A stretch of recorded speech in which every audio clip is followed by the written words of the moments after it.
Baik, Assalamualaikum warahmatullahi wabarakatuh. Waalaikumsalam warahmatullahi wabarakatuh.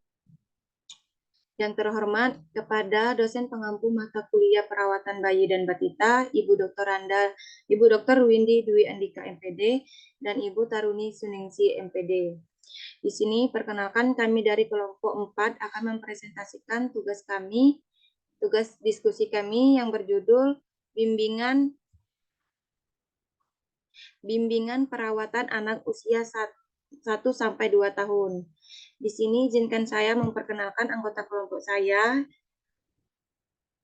Yang pertama itu ada saya sendiri, Rina Kurnia. Yang kedua itu ada Tiara Marintan. Dan yang ketiga itu ada Siti Hania. Yang terakhir itu ada Leni Mariani.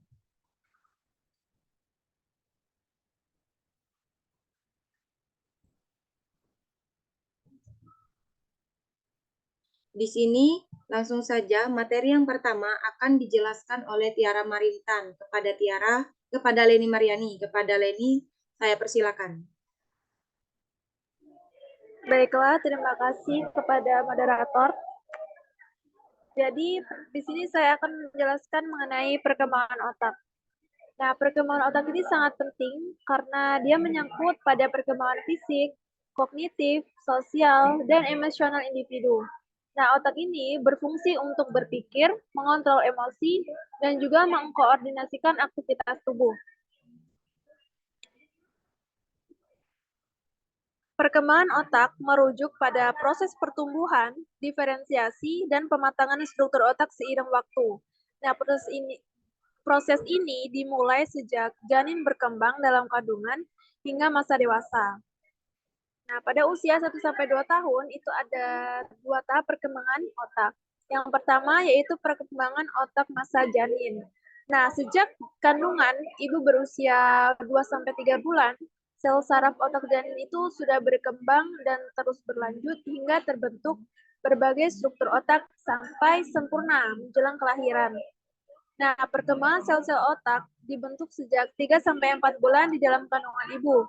Kemudian setelah lahir sampai umur 3 sampai 4 tahun, jumlahnya bertambah dengan cepat mencapai miliaran sel. Namun belum ada hubungan antar sel-sel tersebut. Yang kedua yaitu ada perkembangan otak masa bayi.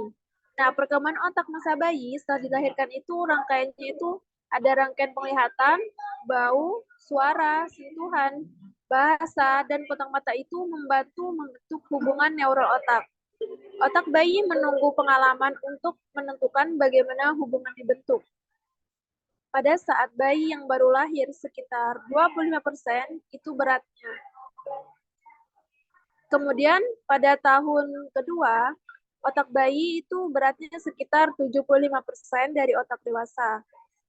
Ada 2 kunci perkembangan selama 2 tahun pertama, yaitu mencakup selubung myelin, yaitu lapisan sel lemak yang mempercepat impuls elektrik sepanjang akson, dan juga ikatan sinapsis. Nah, pada usia 4 bulan, hubungan neural yang diperlukan untuk perspeksi kedalaman mulai terbentuk. Kemudian pada usia 12 bulan, pusat bicara otak diseimbangkan untuk menghasilkan kata pertama. Aktivitas otak terjadi dari sekitar usia 1,5 tahun hingga 2 tahun. Gelombang aktivitas ini dihubungkan dengan peningkatan dalam perkembangan konseptual dan bahasa. Baiklah, itu saja. Saya kembalikan kepada moderator. Baik, terima kasih kepada Leni Mariani. Materi selanjutnya yaitu tentang nutrisi perawatan anak usia 1 sampai 2 tahun yang akan saya jelaskan sendiri.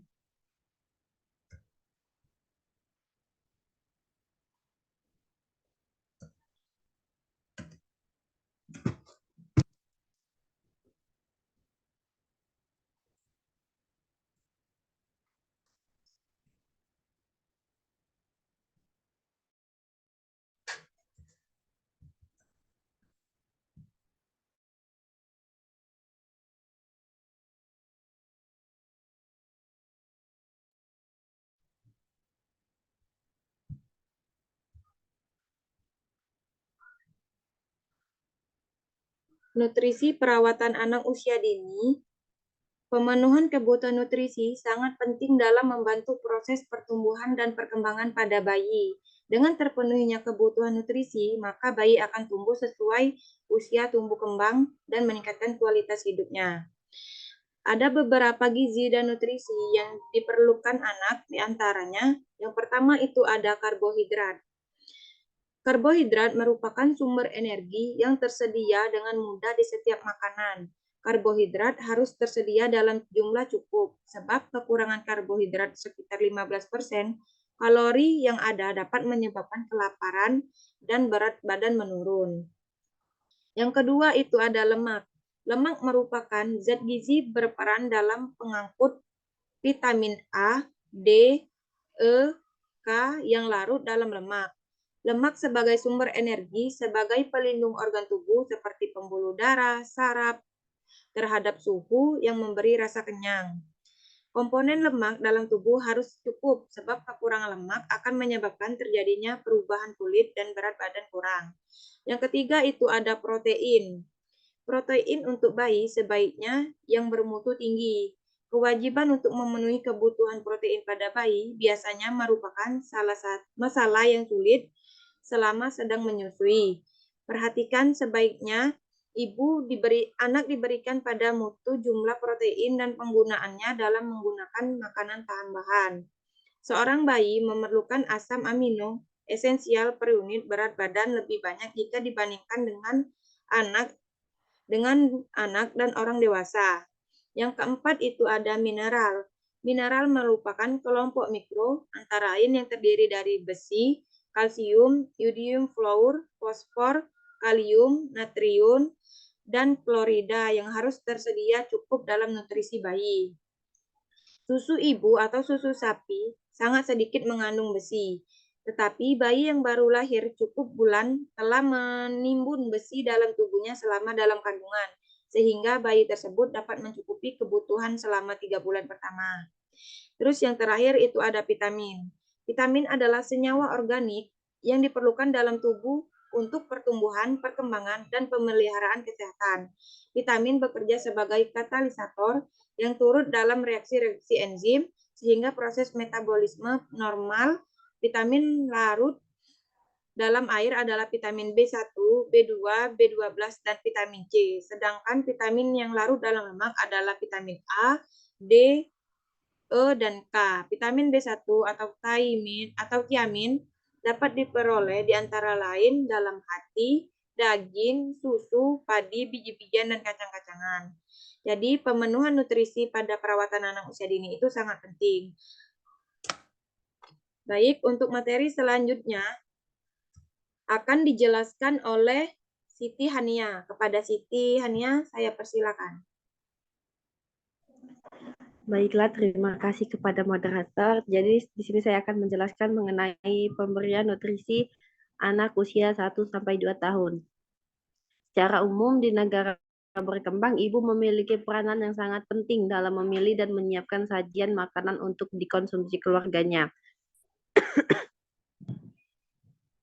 Menurut Santoso 2009, ada 5 fungsi zat gizi, yaitu sebagai sumber energi dan tenaga, menyokong pertumbuhan badan, memelihara jaringan tubuh, mengatur metabolisme dan berbagai keseimbangan dalam cairan tubuh, dan yang terakhir berperan dalam mekanisme pertahanan tubuh terhadap berbagai penyakit. Makanan untuk anak usia dini yaitu sebagai berikut. Makanan untuk anak usia 6-12 bulan. Untuk usia 6 bulan, pada usia ini anak sudah diberikan makanan tambahan pendamping ASI atau MPASI. Usia 7 bulan mulai dikenalkan bubur tim saring dengan campuran sayuran dan protein hewani nabati. Usia 8 bulan sudah bisa diberi tim cincang untuk membantu merangsang pertumbuhan gigi. Usia 9 bulan 9 bulan secara bertahap mulai dikenalkan makanan yang lebih kental dan berikan makanan selingan 1 kali sehari. Zat gizi dan nutrisi yang dibutuhkan untuk pertumbuhan dan perkembangan pada bayi usia 0-1 tahun. Yang pertama yaitu air susu ibu atau ASI.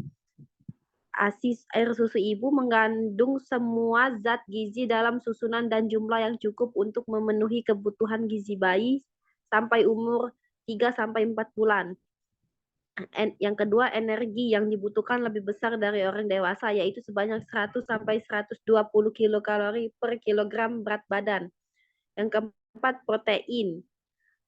Yang ketiga, protein. Yang keempat, lemak sebagai penghasil utama kalori, berfungsi sebagai pelarut vitamin A, D, E, K, dan pemberi cita rasa sedap pada makanan. Yang kelima, hidrat atau karbohidrat sebagai zat pati dibutuhkan 60-70% dari total kalori. Yang keenam, vitamin dan mineral sebagai mikronutrien dibutuhkan dalam jumlah kecil. Baik, itu saja saya kembalikan kepada moderator. Baik, terima kasih kepada Siti Hania. Materi selanjutnya akan dijelaskan oleh Tiara Marintan. Kepada Tiara Marintan, saya persilakan. Terima kasih moderator. Selanjutnya yaitu asuhan gizi dan nutrisi anak. Asuhan gizi anak sebaiknya memperhatikan perkembangan fisiologi alat, cerna, serta sifat spesifik anak sehubungan dengan penerima makanan. Pola dan kualitas makanan pada tahun pertama kehidupan menentukan pembentukan kebiasaan makan pada usia selanjutnya, bahkan untuk waktu seumur hidup. Waktu baru dilahirkan sampai beberapa bulan berikutnya, perkembangan sistem otot dan syaraf hanya mampu untuk menghisap dan menelan cairan. Indikator kesiapan untuk menerima makanan padat adalah reaksi anak untuk menerima sendok yang sama tercermin pada gerakan untuk menerima gerakan lidah dan mekanisme menelan. Kondisi ini dimulai dan tampak pada usia 3-6 bulan. Makanan semi-solid akan diterima dengan baik pada usia 6 bulan dan kemampuan untuk menelan makanan yang lebih besar dan kental mulai pada usia 9 bulan. Oleh karena itu, maka pemberian makanan lebih sering untuk anak usia dini itu dengan porsi yang kecil dalam bentuk makanan ringan yang bergizi. Sifat spesifik anak dalam menerima makanan yaitu sebagai berikut. Yang pertama itu flavor atau rasanya. Makanan yang tidak terlalu keras dan lebih disenangi oleh anak. Yang kedua yaitu color, warnanya. Makanan yang memiliki warna yang menarik dan dengan bentuk yang lucu itu akan membuat anak lebih tertarik pada makanan. Yang ketiga itu ada tekstur. Tekstur ini yaitu makanan yang lunak, halus, dan lembut itu yang lebih disukai anak daripada makanan yang lengket, kental, seperti sayuran yang keras itu lebih diminati daripada sayuran yang berair-air atau lembek. Yang keempat itu ada size of serving atau ukuran penyajian. Dalam porsi yang lebih kecil yang dapat dihabiskan oleh anak, membahagiakan semuanya, seperti orang tua bahagia melihat anaknya menghabiskan makanannya. Yang kelima ada type of food, bentuk makanannya. Bentuk makanan yang lebih sederhana akan lebih disukai oleh anak. Yang keenam, tempat makanan yang dapat mengikuti sertakan dalam meja keluarga dapat memberikan kesempatan pada anak untuk menikmati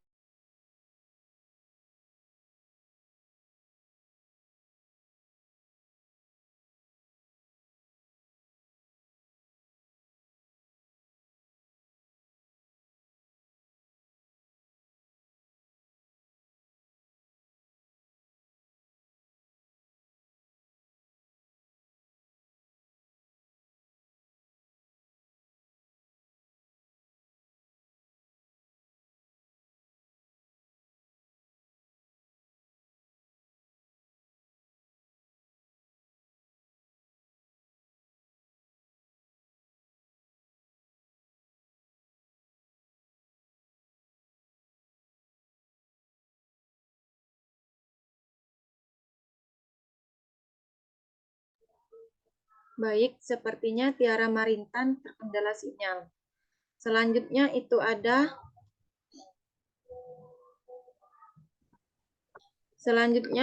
ada kesimpulan yang akan saya jelaskan dari materi kami di atas. Kesimpulan, perkembangan otak sangat penting bagi perkembangan fisik, kognitif, sosial, dan emosional individu. Otak berfungsi untuk berpikir, mengontrol emosi, mengkoordinasikan Nah, pokoknya. aktivitas tubuh. Perawatan anak diawali dengan masa konsepsi, sebab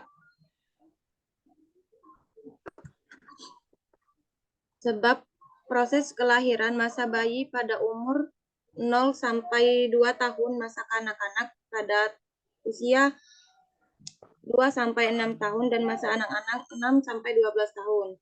Pemenuhan kebutuhan nutrisi sangat penting dalam membantu proses pertumbuhan dan perkembangan pada bayi. Dengan terpenuhinya kebutuhan nutrisi, maka bayi akan tumbuh sesuai usia, tumbuh kembang, dan meningkatkan kualitas hidup. Secara umum, di negara berkembang, ibu menyusui peranan yang sangat penting dalam memilih dan menyiapkan sajian makanan untuk dikonsumsi keluarganya, sehingga pengetahuan ibu akan mempengaruhi jenis